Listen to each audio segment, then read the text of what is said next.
چې علماء دیوبند په باره کې دوه حوالې خو ما د خپلو اکابرو د راغستې دا پیش کوم چې علماء دیوبند اشاعره ماتریدیه دي ذهن کې دا خبره وساتئ چې دا د په تاسو باندې واضح وي چې علماء دیوبند ځان له یو حزب نه دی ګوري یو داسې جماعت دی لکه څنګه چې اهل بدعت بریلیان دي څنګه چې اهل بدعت نور خلک دي دا د 1400 کالو نه چې کوم معتدل او متوازن تعبیر را روان دی د اسلام د هغې دویم نوم علماء دیوبند دي بشوه چې دیوبند په 1877 کې جوړ کړ خو د هغې نه مخکې چې کوم صحیح مسلمان تېر شوی دی هغه هم په دیوبند کې ته حسابولی شي نظري لحاظ سره نو معتدله نظریه چې د کوم مسلمان یم یا په خپله دیوبندي دی خو هغه چغه وایي چې زه دیوبندي نه یم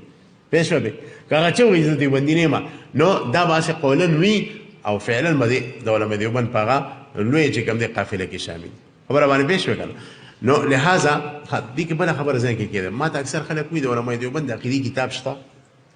وی داسې کتاب بل راته یو ښه ملا ووایي چې یاره ته د علماء دیوبند د عقیدې یو کتاب ولیکه ما ته وایي نو ما د علماء دیوبند د عقیدې خو په سوونو کتابونه دي کم ما دا شرح قاید دی که نه شرح مواقف دی که نه شرح مقاصد دی که نه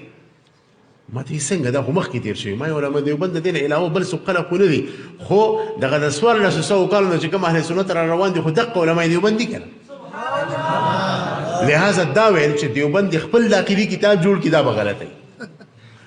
او دا خبره قاسم نانوتي زموږ اکابرو دا تسلیم کړې ده او دا خبره په ذهن کې عمده وجه ده چې که چېرې دیوبند جدا حزب و نو هغه به العقیدة الدیوبندیه په نوم باندې جدا کتاب لیکلی و بیا به په دیوبند کې شرح قاید نه پړاوېده بیا به شرح قاید جلالیه نه پړاوېده بیا به المسامره نه پړاوېده خو چې دا کتابونه زموږ اکابرو پړاو کړي دي ټول درسن دا د دې دلیل دی چې دیوبندیان همدغه عقیدې ولا حامل دي پوه شوه لہذا که یو سړی راپاسي او هغه د امام رازي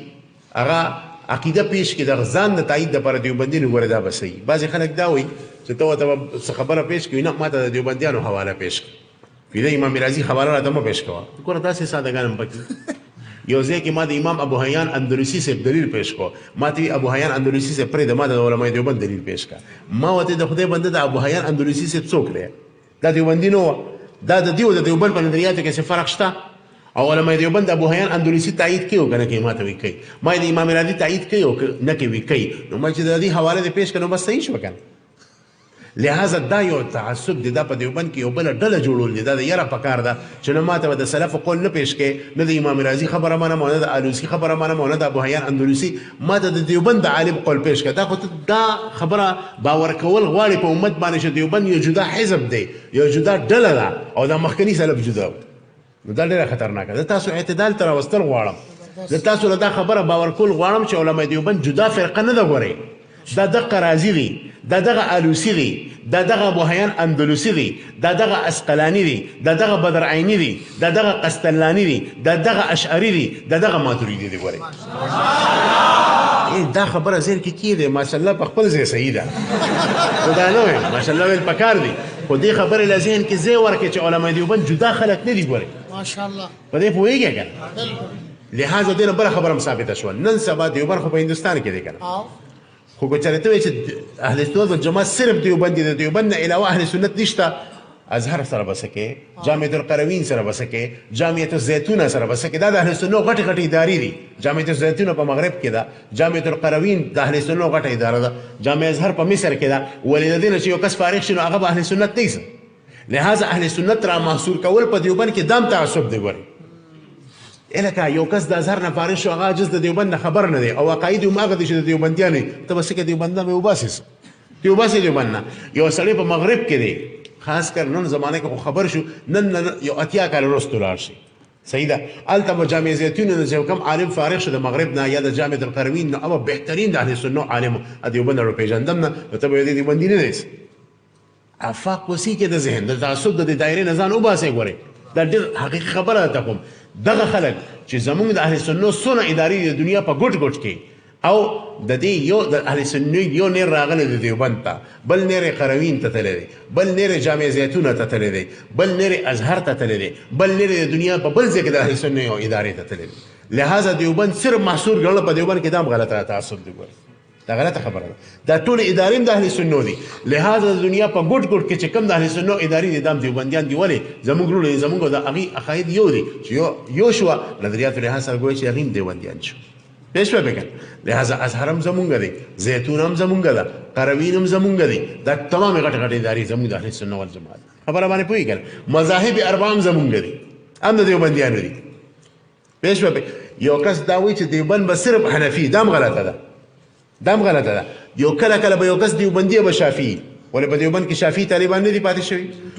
په بینورو ټول کې موږ سره به په سوونو طالبان شوافي وو په جامع فاروقي کې موږ سره په سوونو طالبان به شوافي وو نه هغه به د دیوبندیت نه وباسي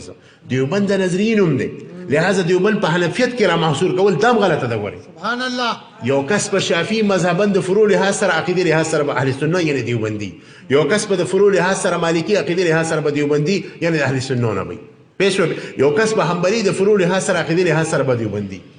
نو دې اعتدال ته به ځان راولئ لہذا د دیوبند نه تعبیر صرف د حنفیت کول غلط دی د دیوبند نه صحیح تعبیر دا دی مذاهب اربعه یو سړی شافعي هغه هم دیوبندي کېدی شي یو سړی مالکي هغه هم دیوبندي کېدی شي یو سړی حنبلي هغه هم دیوبندي کېدی شي او حنفي هغه هم دیوبند کله کله به یو حنفي او هغه دیوبند نه بې خبرې لکه په مغرب کې یو حنفي دی د هغه عقاید هم دا دي او دیوبند پېژني هم نه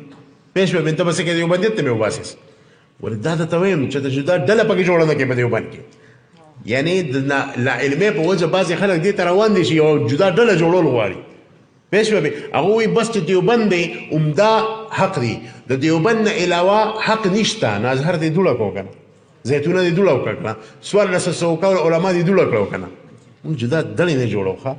زه د خپلو اکابرو متبع یم حضرت مولانا مفتی شفیع رحمت الله علیه زموږ په اکابرو کې مسلم شخصیت و دا خبره کړې ده چې دیوبند د اسلام د اهل سنت والجماعت د 1400 کالو نه یو معتدل تعبیر دی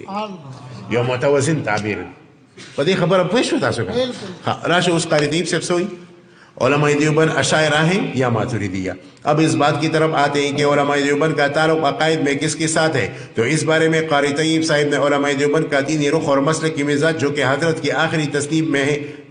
میں لکھا ہے کہ علماء دیوبند اشعریت پسند ماتریدی ہے یعنی اشاعرہ اور ماتریدیہ میں تطبیق کی ہے علماء دیوبند اشاعرم دی اور ماتریدیم دی خو مذهبن ماتریدیان لیکن دا اشاعرہ قول چراش تطبیق پر سره کوي پیش به او دا مخبله کتلی دي چنانچه حجت الاسلام مولانا قاسم نانوتي سے بخاری شریف په آخري سپارو کې حاشیه لیکلې ده نو کتاب التوحید چې راواله په حاشیه باندې په ډیرو ځایونو کې د اشاعره مذهب راجع کړی د ماتریدیو په نسبت او چا راجع کړی قاسم نانوتي سے دا دلیل دی چې هغه وایي چې مونږه اشعریت پسند ماتریدیان مولانا کمرالدین پنجابی چې هغه د شاه احمد انسان پوری شاګرد نو او غالبا نصیر الدین غوښتي هغه زموږ ټول صوبه خو بیا د دیوبند نه بار شوی خو دیوبند کې سبق نه ویلی ورشتي صاحب لګا او نو بیا به دې سره سکو دې فکر مطلب یعنی دیوبند نظرین هم دي ضروري نه چې یو کس دیوبند نه فارغ شي چې کم ځای کې دیوبند نظریه د دیوبند وي بس هغه دیوبند دي پېښ شو اسی طرح دي کې بعضې خلک یو بله خبره ته کوي یو بله شنی غلطي زمونږ مولیان هم بعضې دا تقریر کې خفه کېږي د دې نه چانوم نه عالم میں فرقوں کی بات نہیں کر رہا نہ میں دیوبندی فرقے کی بات کروں گا نہ بریلوی کی نہ اہل حدیث کی دا خدای بنده دیوبندیان ته څنګه فرقه کې شماري دیوبندیان خو نه ده فرقه او حزب نه دی پېښ به اخو د اهل سنت والجماعت یو معتدل تعبیر دی دیوبندیان په فرقه باطله کې شمارول نه شي وی میں فرقوں سے بالاتر بات کروں گا نہ دیوبندی کو فرقہ کی بات کروں گا نہ میں بریلوی فرقے کی بھائی دیوبند تو فرقہ ہے ہی نہیں یہ تو فرقہ ہے ہی نہیں یہ تو اہل سنت والجماعت کی دوسری تعبیر ہے تو دیوبند کہاں سے فرقہ آ گیا دیوبند جو ہے وہ الگ کوئی چیز نہیں ہے وہ 1400 سال سے جو تعبیر متوازن اور معتدل آ رہی ہے وہی دیوبند ہے اور وہی اہل سنت والجماعت سمجھ میں آ رہی ہے دا خبر بذہن کی کیا دیکھا جی اسی طرح ایک دوسری جگہ فرماتے ہیں حکیم الاسلام سے چدا دیوبند جبوا لسان علماء دیوبند خواہ ندی سویہ وہی اگر اصطلاحی الفاظ میں لائے جائے تو اس کا خلاصہ یہ ہے دارالعلوم دیوبند عقیدہ تبیانی مسلک تبیانی وضاحت تتقی اگر اصطلاحی الفاظ میں لایا جائے تو اس کا خلاصہ یہ ہے کہ دارالعلوم دیناً مسلم فرقتاً اہل سنت والجماعت مذہباً حنفی مشرباً صوفی کلاماً اشعری وہ تحقیق ہے کلاماً اشعری کلاماً اشعری کلاماً اشعری سلوکاً چشتی بلکہ جامع سلاسل فکراً ولی اللہ اصولاً قاسمی فروعاً رشیدی اور نسبتاً دیوبندی ہے دی کی ټول بالکل قلع قمه کړه چې ګوره دیوبند د نظرینو د نسبت